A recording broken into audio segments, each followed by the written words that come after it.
বান্দা যখন ভালো আমল করবে, বান্দা যখন আল্লাহ পাকের তাকওয়া অন্তরে লালন করবে, বান্দা যখন আল্লাহ পাকের বিধিনিষেধ মেনে চলবে, কিয়ামতের ময়দানে সবাই যখন ইয়া নফসি হাহাকার চিৎকার করবে, ঠিক সেই মুহূর্তে আল্লাহ পাক রব্বুল আলামিন ওই মুত্তাকিন সালেহিন পরহেজগার বান্দাদের জন্য এমন নিয়ামত প্রস্তুত করে রেখেছেন যে নিয়ামত সম্পর্কে বান্দা কখনো কল্পনা করে নাই।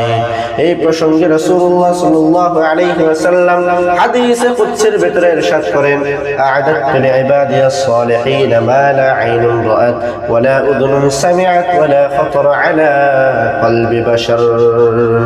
আল্লাহ পাক রব্বুল আলামিন বলেন, আমি আমার মুত্তাকিন সালিহিন পরহেজগার বান্দাদের জন্য এমন জান্নাত আমি প্রস্তুত করে রেখেছি যে জান্নাত বান্দা কখনো চোখে দেখে নাই, যে জান্নাত সম্পর্কে বান্দা কখনো কানে শুনে নাই, বান্দা চোখে দেখে নাই, কানে শুনে নাই। শুধু এমন নয়, বান্দা যদি জন্মের পর থেকে মৃত্যুর আগ পর্যন্ত 60 বছর, 70 বছর, 80 বছর হায়াত যদি এই জান্নাত সম্পর্কে কল্পনা জল্পনা করতে করতে কাটিয়ে দেয়, আমার জান্নাত তার ওই জল্পনা কল্পনার চাইতে 1000 গুণ ঊর্ধ্বে। সুবহানাল্লাহ।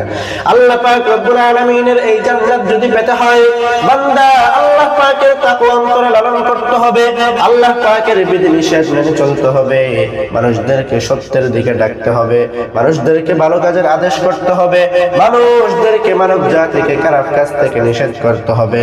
রাসূলুল্লাহ সাল্লাল্লাহু আলাইহি ওয়াসাল্লামের জীবন থেকে শিক্ষা গ্রহণ করে, সাহাবায়ে কেরামের জীবন থেকে শিক্ষা গ্রহণ করে, রাসূলুল্লাহর সুন্নাহ মোতাবেক জীবন গড়তে পারলেই আল্লাহ পাকের জান্নাত আমার জন্য প্রস্তুত থাকবে।